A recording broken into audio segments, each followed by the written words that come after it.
하나님 말씀을 같이 보시겠습니다. 구약성경 출애굽기 7장 8절에서 25절까지 말씀이 되겠습니다. 출애굽기 7장 8절에서 25절 말씀 제가 읽어드리겠습니다.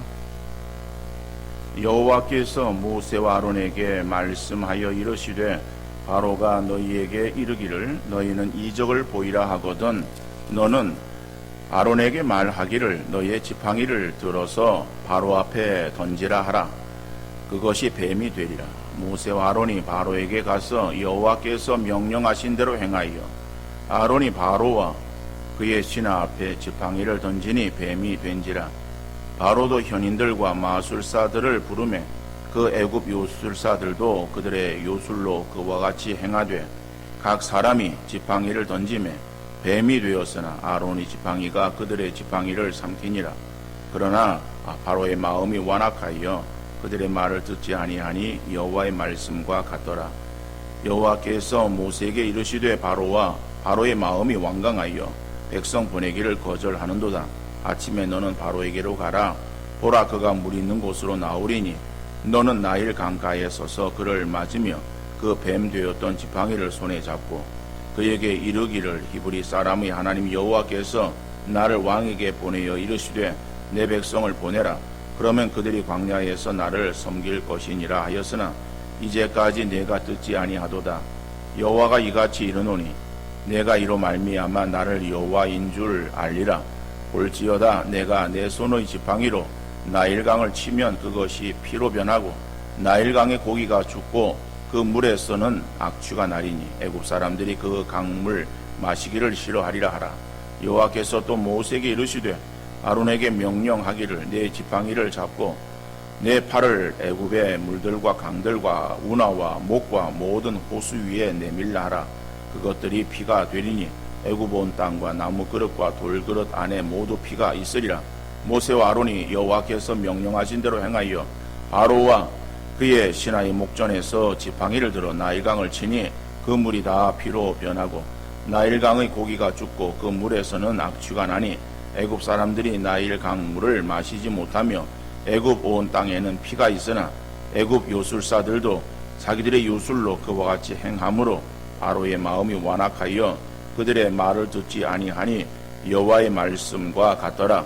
바로가 돌이켜 궁으로 들어가고 그 일에 관심을 가지지도 아니하였고 애굽 사람들은 나일 강물을 마실 수 없으므로 나일 강가를 두루 파서 마실 물을 구하였더라. 여호와께서 나일 강을 치신 후 이래가 지나니라. 아멘. 본격적인 전쟁이나 경기 따위가 시작되기 전에 치르는 작은 경쟁이나 싸움을 전초전이라고 말을 합니다. 그래서 TV에서도 이번 총선은 금년 말로 예정되어진 대통령 선거의 전초전 성격을 띠고 있다. 이렇게 방송하기도 합니다. 이 말은 주된 목적은 대통령 선거다. 대선이고 그것을 가늠해 볼 수 있도록 미리 치르는 예비 선거와 같은 것이 총선이다. 이런 어떤 의미로 말을 쓰고 있습니다. 마찬가지로 오늘 본문에서 보면은 하나님께서는 모세를 통해서 이스라엘 백성들을 애굽에서 인도하시면서 그냥 이스라엘 백성들을 인도하시기를 원하시는 것이 아니었습니다. 그 땅에 하나님이 어떠한 분이신가라고 하는 것을 드러내기를 원하셨어요. 그래서 그 바로의 마음을 완악하게 만드십니다. 그리고 그것을 통해서 그 땅에 재앙을 내리십니다. 그 재앙은 정말 견디기 힘든 그러한 재앙이었습니다. 근데 그러한 재앙을 내리시기 전에 모세와 아론을 바로에게 보내시고 그리고 전초전과 같은 그런 하나의 어떠한 사건이 먼저 일어나게 하시는 것을 볼 수가 있습니다. 그래서 오늘 본문에서는 바로 10가지의 재앙이 나오는데 그 재앙 가운데서 물론 오늘 본문에서는 첫 번째 재앙만 기록이 되어 있습니다. 그리고 이제 그 다음에 계속 보면은 두 번째, 세 번째 재앙이 나오고 있습니다. 그리고 그 10가지의 재앙에 앞서서 한 가지 지팡이로 뱀을 만드는 그러한 그 이적을 시행하시는 것을 보게 되어집니다. 자, 그럼 오늘 본문의 내용을 우리가 살펴보면 먼저 전초전의 성격으로 지팡이가 뱀이 되게 하시는 것을 볼 수가 있습니다. 오늘 본문 9절에 보니까는 바로가 너희에게 이르기를 너희는 이적을 보이라 하거든 너는 아론에게 말하기를 너희 지팡이를 들어서 바로 앞에 던지라 하라 그것이 뱀이 되리라 이렇게 말씀하시는 거예요. 그러니까 하나님께서는 이 모세와 아론을 이제 바로에게 보내시기 전에 그 모세에게 하시는 말씀이에요. 그 말씀은 13절까지의 그러한 내용에서 나오고 있는 내용이에요. 다시 말하면은 하나님께서는 이제 모세에게 말씀하시는 거예요. 야 모세야, 너 아론과 함께 바로에게 가라.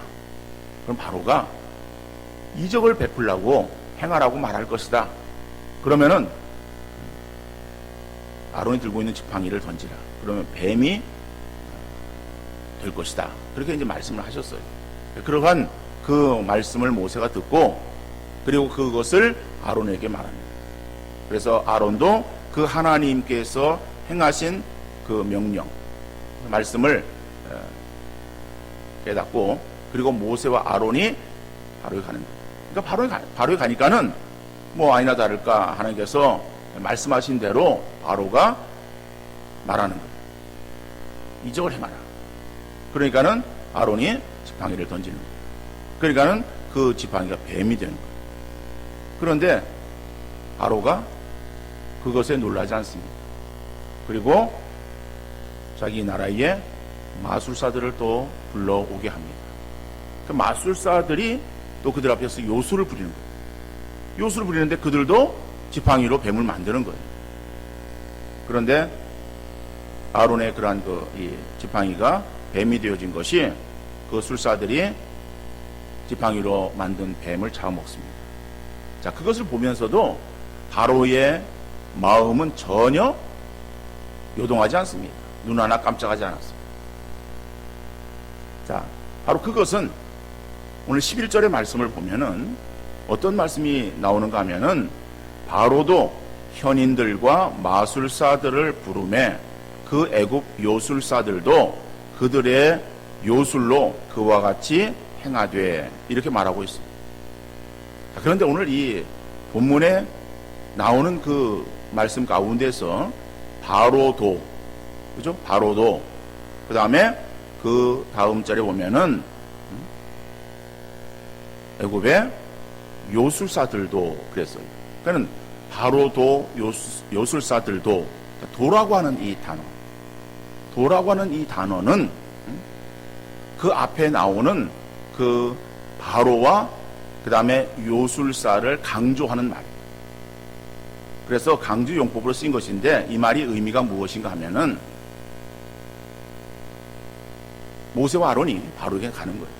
나갔더니 바로가 하나님 말씀대로 야 하나님이 그런 하나님을 하신다면은 야 니들이 하나님의 능력으로 한번 이적을 베풀어 봐라.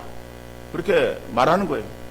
그러니까는 아론이 들고 있던 지팡이를 던집니다. 그러니까 그것이 뱀이 되는 거예요. 그러니까는 자 11절에 바로가, 그러니까 바로도라고 하는 것은 바로가 그것을 보고서 그 다음에 바로의 마음 가운데에 너희들이 행하는 그 이적이 그 정도냐? 그 정도의 이적이라고 한다면은 나도 그 정도는 할 수 있다. 그리고서 자기 나라에 마술사들을 부르는 거예요. 그러니까 마술사들이 와서 야 아론이 이렇게 행했는데 니들 할 수 있지?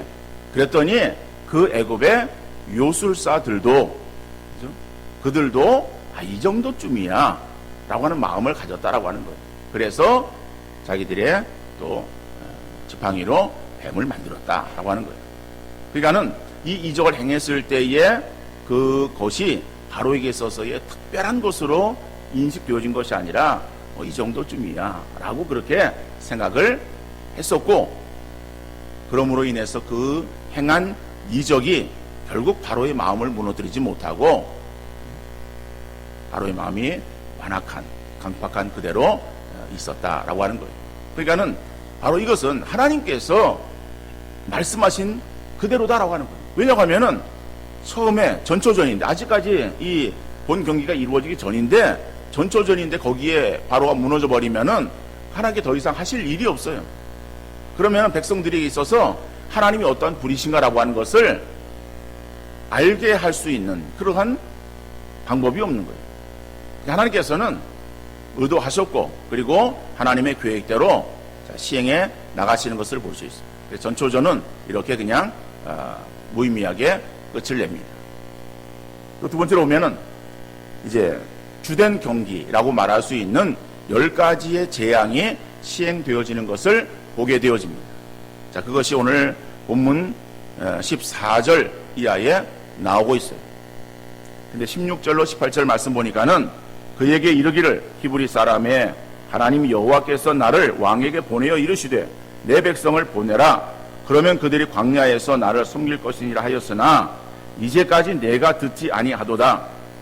그러니까 지금 하나님께서 모세를 통해서 말씀하셨고, 모세가 바로에게 요구한 것이 무엇인가 하면은 내 백성을, 하나님의 백성이죠, 이스라엘 백성들을 광야로 보내어서 거기에서 하나님을 섬길 수 있도록 하라 라고 하는 거예요. 근데 그 말에 있어서 바로가 계속 거부한다라고 하는 거죠. 그래서 여호와가 이같이 이르노라. 내가 이로 말미암아 나를 여호와인 줄 알리라. 그볼지어다 내가 네 손에 지팡이로 나일강을 치면 그것이 피로 변하고 나일강의 고기가 죽고 그 물에서는 악취가 나리니 애굽 사람들이 그 강물을 마시기를 싫어하리라 하라.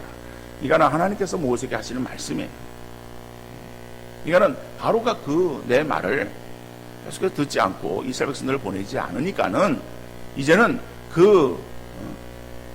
바로의 마음을 강팍하게 해서 하나님이 어떤 하나님이신가라고 하는 것을 애굽 사람들에게 더 알게 한 뒤에 그 다음에 내 백성을 이끌어낼 것이다. 자, 그러기 위해서는 첫 번째로 가서 지팡이로 나일강을 치면은 나일 강물이 피로 변하게 되어질 것이다 라고 모세에게 말씀하신 거예요. 그러니까 모세가 아론에게 말하고, 모세와 아론이 이제 나가서 바로를 만나고 하나님께서 하시는 대로 이제 시행해서 그 나일강, 근데 본문에서는 나일강뿐 아니라 모든 강, 그 다음에 운하, 그 다음에 호수, 그죠? 모든 그런 물들을 말, 크고 작은 모든 고여있는 그러한 그 물들, 흐르는 물들, 이런 물들이 다 피로 변하고, 피가 되니까 그 안에 고기가 살지를 못하겠죠. 그래서 고기가 썩어서 악취가 나고, 그리고 사람들은 그 물을 마시지 못하게 되어질 것이다. 그리고 그것을 그대로 시행하는 거예요. 시행할 때에 이래가 지났다. 그런데 그러한 이적을 행했는데 애굽의 술사들도 똑같이 이러한 이적을 행했다라고 합니다. 그러니까 바로의 마음이 계속해서 풀어지는 것이 아니라 완악한 그러한 상태를 유지하고 있는 것을 보게 되어집니다. 자, 그러면은 하나님께서 왜 나일 강물을 피가 되게 하셨는가라고. 나일 강은 애굽 사람들에게 있어서 굉장히 중요한 자원이었습니다. 어떠한 자원이었는가 하면은 그 나일 강물로 인해서 그들은 농사를 짓고, 그리고 거기에서 풍요로운 삶을 누렸어요. 그리고 그 나일 강은 그들에게 하나의 수호신으로 여겼어요. 그래서 그 나일 강을 그들이 정말 귀하게, 그리고 더 높여서 신성시 여기면서 하피라고 하는 그러한 신으로 섬기던 바로 그것이 나일 강이에요. 하나님께서 나일 그 강물을 피가 되겠다. 자, 근데 오늘 본문에서는 이 첫 번째 재앙만 나오는데, 오늘 우리가 함께 살펴보려고 하는 것은 그 뒤에 나오는 9가지 재앙을 다 플러스해서 10가지 재앙을 다 보려고 그래요. 야, 그러면 오늘 설교가 굉장히 엄청 길겠구나. 점심은 김밥 주나? 그렇지 않습니다. 시간 내에 거의 그 안에 마칩니다. 두 번째 재앙은 어떠한 재앙인가 하면은 개구리 재앙이에요. 개구리가 이제 생겨나는 거예요. 그래서 온 땅에서 막 그냥 뒤엎어요. 여러분, 개구리가 막 뒤엎어서 뛰어노니까 얼마나 징그럽겠어요. 그죠? 그래서 고통을 줍니다. 자, 그런데 개구리는요, 외국 사람들에게 있어서 가산의 신으로 여겼어요. 그래가지고 개구리 형상을 만든 신이 있어요. 그 신이 헥트라고 하는 신이에요. 헥트. 세 번째 재앙은 티끌. 티끌은 땅에 고운 흙을 말하는 거예요. 그래서 티끌, 그런 먼지와 같은 흙, 아주 고운 가루와 같은 흙, 이런 것을 티끌이라고 합니다. 사람을 만드실 때에 티끌을, 그죠? 티끌로 사람 만들었어요. 그때 쓴 흙이라고 하는 것, 그건 티끌이에요. 그건 아주 고운, 그 아주 먼지와 같은 그러한 그 흙을 말하는 거예요. 그것으로 이제 이가 되게 합니다. 그러니까 지팡이로 땅을 치니까는 티끌이 이가 되어서 사람과 가축에게 달라붙는 거예요. 그런데 애굽의 술사들이 두 번째 재앙까지는 따라했습니다. 그런데 세 번째 재앙부터는 따라하지 못합니다. 그러니까 자기들도 고통을 당하는 거예요. 자, 그런데 그들에게 있어서는 이 애굽 사람들은 흙을, 땅을 그들이 섬겼어요. 토신, 땅의 신, 토신이 있었어요. 그 토신이 바로 셉이라고 하는 신이었습니다. 네 번째는 파리 재앙이죠. 파리가 여름에 파리가 좀 있으면 얼마나 귀찮습니까? 근데 그 파리가, 그죠? 온 땅을 뒤덮어요. 자, 근데 파리 형상을 만든 하콕이라고 하는 그러한 또 신이 있었어요. 신으로 섬기는 거야. 파리 형상을 만들어 놓고 그거를 섬겼어요. 다섯 번째 재앙은 심한 돌림병이에요. 그 심한 돌림병이 들어서 애굽의 모든 가축들이 떼죽음을 당합니다. 가축들이 떼죽음을 당하는데 그 애굽에는 황소의 형상을 한 아피스라고 하는 그러한 그 우상이 있었고, 암소의 형상을 한 하돌이라고 하는 그러한 또 우상이 있었어요. 여섯 번째로는 악성 종기 재앙. 화덕의 재가 티끌이 되어서 애굽 전역의 사람과 짐승에게 악성 종기를 바라게 한 거예요. 이거는 질병을 막아주는 수호신이 타이폰이라고 하는 수호신이 있는데, 그죠? 그러한 질병으로 인해서 그들이 고통을 당합니다. 일곱 번째 재앙은 우박 재앙이에요. 우박으로 인해서 사람이나 짐승들에게 피해를 주었는데, 특별히 농작물에게 엄청난 타격을 주었습니다. 그들에게는 기후를 주관하는 휴라고 하는 그런 신이 있었어요. 여덟 번째 재앙은 메뚜기 재앙. 메뚜기 떼가, 그죠? 하늘을 뒤덮어 까맣게 날아와서 내려앉습니다. 내려앉으면은 그러면 거기에는 남는 게 없어요. 그러한 그 메뚜기 떼 재앙이 임하게 됩니다.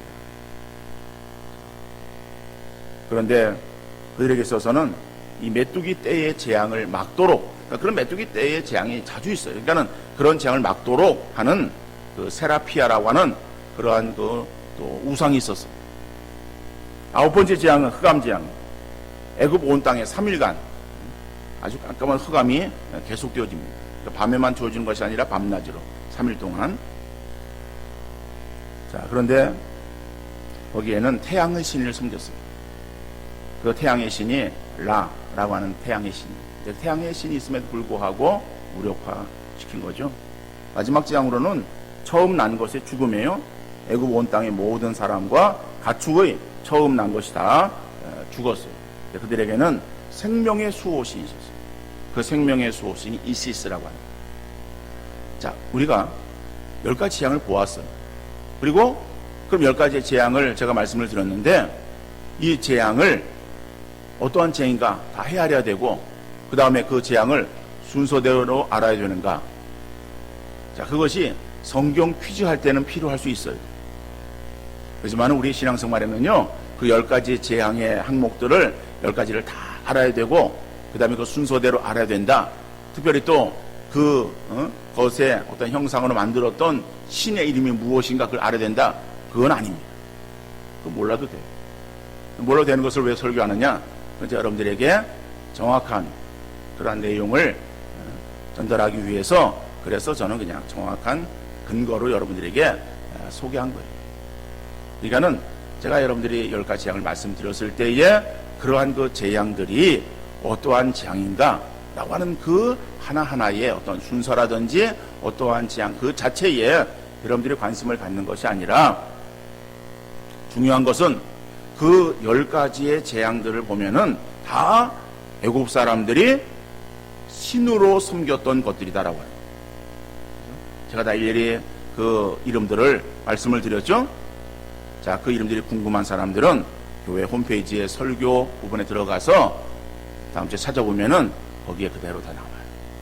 걱정하지 마시고, 그걸 여러분들이 들었는데 잊어버렸다 염려하지 마세요. 다 그거는 참고하시고, 여기서 중요한 것은 어떻든 간에 그 이름들은 우리가 기억하지 못해도 그것이 하나의 다 신이었구나. 그러니까는 신으로 섬기던 그것이 자기들에게 피해를 주는 거예요. 아니면은 그러한 다른 피해가 있어가지고 그 피해를 막기 위해서 그 신을 섬겼는데 그 신이 그런 피해를 막아주지 못하고 오히려 그러한 그 고통을 계속 그들이 당할 수밖에 없었다. 그러면은 그렇게 그들의 신을 무력화시킨 바로 그 하나님이 누구신가 라고 하는 것을 그러한 고통을 통해서 애굽 사람들은 다시 한번 생각하게 되었을 것이고, 그래서 정말 그 이스라엘의 하나님 여호와 하나님은 정말 위대하시고 놀라우신 분이시구나 라고 하는 것을 그들로 하여금 알게 하기 위한 것이다라고 합니다. 제가 여러분들에게 지금 이렇게 설교로 해서 다 묶어서 어떤 제목만 지금 말씀을 드렸기 때문에 이것이 그냥 아무것도 아닌 것처럼 생각될 수 있을지라도 여러분 생각해 보십시오. 그것이 며칠 동안 그런 어떤 고통 가운데에 지나는데, 하나가 지나고 나면 또 다른 고통이 주어지고, 이게 지나고 나면 계속 고통이 끊이지 않냐고 계속 반복되어지면서, 그리고 다른 어떤 형태의 고통들이 주어진다고 할 때에 그 삶이 얼마나 힘들었겠습니까? 그러니까 다시 말하면은 그러한 모든 것들을 이루는 하나님의 능력을 애굽 사람들에게 알게 하기 위해서 하나님께서는 이러한 재앙들을 허락하셨다라고 해요. 10가지 재앙을 통해서 우리가 알 수 있는 것은 우상을 무력화시키는 그 하나님. 그렇죠? 그다음에 우상은 아무것도 아니구나라고 하는 것 다시 한번 우리가 생각해야 되는 거예요. 우상은 사람을 미혹하는 사단의 그러한 어떠한 다른 모습, 그리고 사람의 마음을 미혹해서 사람이 그런 것들을 우상화해서 그 앞에 결국 벌벌 떨게 만드는 그러한 것들이다. 그러니까 우상은 별거 아니야, 아무것도 아니다라고요. 근데 오늘 우리에게 있어서도 이런 우상을 섬기는 사람들이 있어요. 그럼 우상이라고 하는 것은 단지 어떠한 형상을 만들어 놓고 형상 앞에 절하는 것을 말하는 것은 아닙니다. 물론 이 애굽 사람들에게 있어서의 그 섬겼던 신들, 그것은 우상이라고 하는 것은 만들어 놓은 거예요. 형상을 만들어 놓은 거예요. 그 형상 앞에 그들이 절을 했던 거예요. 근데 오늘날 성경이 말하고 있는 우상이라고 하는 것은 눈에 보이는 것이든 보이지 않는 것이든 하나님 위치에 올라가 있는 것들이 우상이라고 전제하고 있어요. 오늘 우리 성도들에게 있어서도 많은 우상들을 가지고 있어요. 우상을 섬기고 있어요. 여러분, 하나님은 우상을 섬기는 것을 제일 싫어하세요. 하나님만을 섬기고 하나님만을 높이기를 원하시는 하나님이시다. 여러분에게 있어요. 우상이 뭡니까? 재물이 우상이에요. 여러분의 자녀가 우상이에요. 다른 어떠한 사상이 우상이에요. 자기 자신이 우상이에요. 이런 우상들이 우리에게 있어요. 이것이 하나님보다 위에 있어요. 우리가 말은 그렇게 안 해요. 하나님이 최고라 그래요. 하나님이 제일이라고 말을 해요. 하지만 우리의 삶 속에서는 하나님은 뒷전도를 밀려요. 그런 것들이 그 앞에 우선시 되어주고 있어요. 그것 아니면 죽는 걸로 알아. 그것 아니면 내가 아무것도 할 수 없는 것으로 무력한 사람으로 그렇게 그가 볼볼 떨고 있어요. 하나님은 그런 우상 숭배를 제일 싫어하세요. 그래서 오늘 본문을 통해서 우리가 알 수 있는 그러한 결단하며 우리에게 주시는 교훈으로 우리 마음속에 새겨야 될 것이 무엇인가 하면은 진정으로 하나님만을 사랑하고 경외하며 높이는 성도들 되어질 수 있기를 간절히 바랍니다. 인류의 역사는 사단의 자녀들과 하나님의 자녀들의 투쟁으로 이어져 왔어요. 아담이 범죄함으로 인해서 육적 아담의 후손들은 다 죄 가운데 놓이게 되었어요. 그러니까 모든 사람이 다 죄인이에요. 그 죄인들 가운데서 하나님께서 우리를 구별하여 하나님의 자녀로 구원함에 이르게 하셨어요. 그리고 우리를 하나님의 자녀 삼아주신 거예요. 그런데 하나님의 자녀들이 살아가는 이 세상은 어떠한 세상인가 하면은 사단이 지배하고 있는 세상 속에 살아가요. 그러죠? 하나님이 온 우주의 주인이 되시지만은 그러나 이 세상 사단에게 잠시 권세를 내어 주었어요. 그래서 사단이 지금 자기가 지금 득세하는 것처럼 아주 기고만장해서 그래서 세상을 지금 휘젓고 있어요. 그리고 믿는 사람이라도 어려움 가운데에 그리고 죄의 유혹으로 떨어뜨리기 위해서 많은 관계를 꾸미고 있어요. 자, 이런 세상이에요. 그러니까는 세상의 사람들은 마귀의 종이에요. 그러니까 마귀의 종이라고 하는 것은 그 마귀가 시키는 대로 움직이는 그러한 사람들이에요. 마귀의 생각들을 가지고 행하고 마귀가 원하고 기뻐하고 좋아하는 것들을 행하는 그러한 그 모습을 행하는 것 세상 사람들이에요. 그 가운데 우리가 살아가는 거예요. 그러니까 얼마나 그리스도인의 삶이 힘들고 어려운가. 그러니까 우리가 신앙생활을 행하려고 할 때에 사단은 우리의 신앙생활을 할 수 있도록 길을 열어주는 것이 아니라 자꾸 길을 막는 거예요.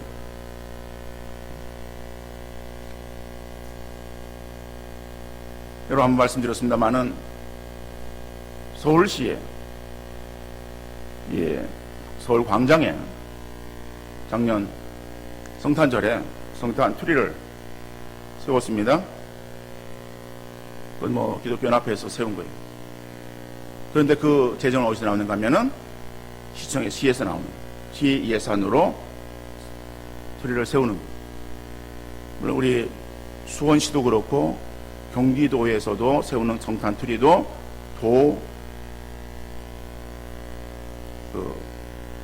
예산이고 그다음에 시 예산이 그런 거예요. 과에 들어있는 예산을 우리가 가서 청구해서 세워서 거기에서 예배를 드리고 그러는 것이죠.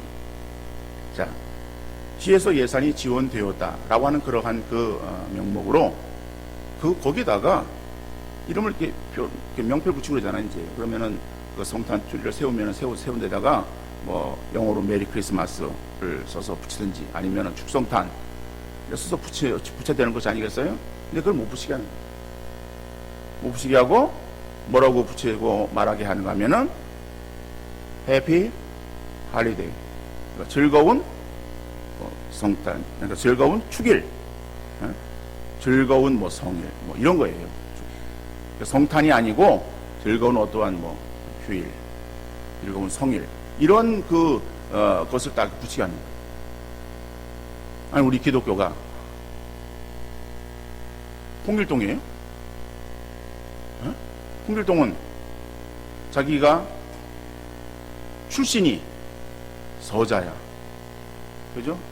그러니까는 홍길동 전에 나오는 홍길동을 보면은 종의 아들이에요.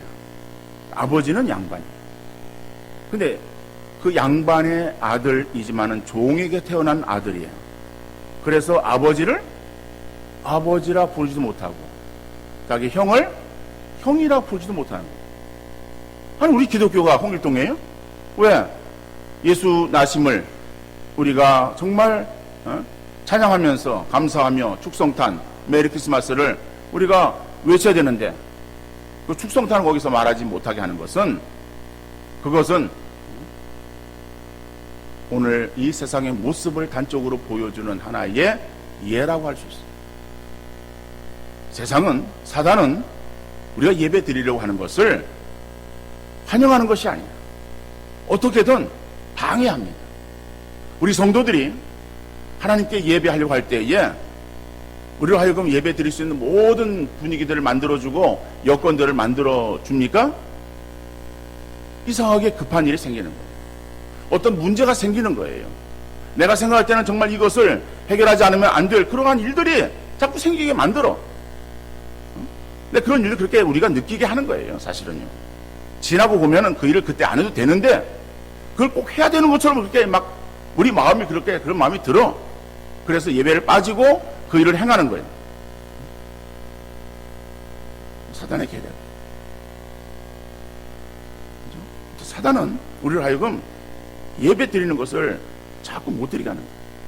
오늘 본문에서 보면 바로가 그런 거예요. 10가지 재앙 속에서 다 우리가 하나하나 살펴보지 않아서 그렇지만은 첫 번째 재앙에서의 내용을 살펴봤습니다만은 그 뒤에 내용들을 보면은 바로가 어려움을 당합니다. 그러면은 이제 모세와 아론에게 있어서 야, 백성들 이끌고 나가라 그러는 거예요. 예배 드려라. 그런데 조건이 있다는 거예요. 그 조건이 무엇인가 하면은 너희 남정만 나가서 남자들만 나가서 그러니까는 그 여자들 가족들을 놔두고 남자들만 가서 드려라.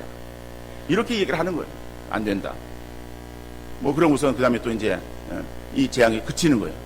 그치면은 또 바로의 마음이 다시 또 완악해지는 거예요. 그리고 다시 또 어려움을 주어요. 재앙이 주어지면은 그 다음에 또 모세 아론에게 있어서 야야야 그래 예배를 드려라.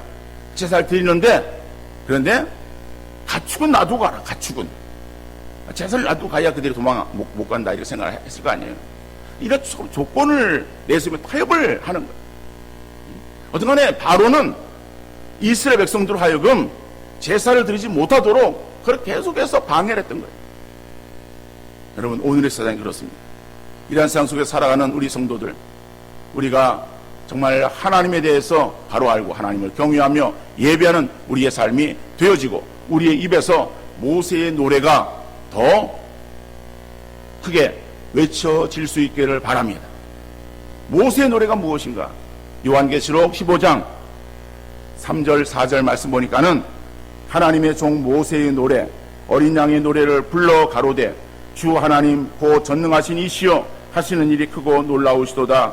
만국의 왕이시여 주의 길이 의롭고 참되시도다. 주여 누가 주의 이름을 두려워하지 아니하며 영화롭게 하지 아니하오리까? 오직 주만 거룩하시니이다. 주의 의로우신 일이 나타났음에 만국이 와서 주께 경배하리이다리라. 여러분 모세의 노래가 무엇인가 하면요 오직 하나님만이 참 하나님이시고 거룩하신 분이시고 여호와 하나님만이 우리의 예배를 받으실 분이시라고 하는 바로 그것을 하나님을 찬양하는 바로 그것이 모세의 노래예요. 세상은 우리가 하나님께 예배 드리는 것을 방해하고 사단은 우리의 신앙을 여러 가지 모양으로 제한할지라도 여러분 우리 믿는 성도들 우리가 거기에 노락지당하지 말고 우리가 정말 마음과 뜻을 다해서 하나님께 대해서 예배하기를 힘쓰는 우리의 심령들이 되어야 될 것이고 사단의 이러한 모든 관계들을 우리가 물리치고 믿음으로 전진하시는 귀한 성도들 되어질 수 있기를 간절히 바랍니다. 사단이 우리를 조롱하고 유혹해도 믿음의 담대함으로 모세의 노래를 부르며 마음껏 하나님께 영광 돌리며 예배하는 성도들이 되셔서 하나님의 기쁨과 하나님의 자랑거리가 되어질 수 있기를 주님 이름으로 축원합니다.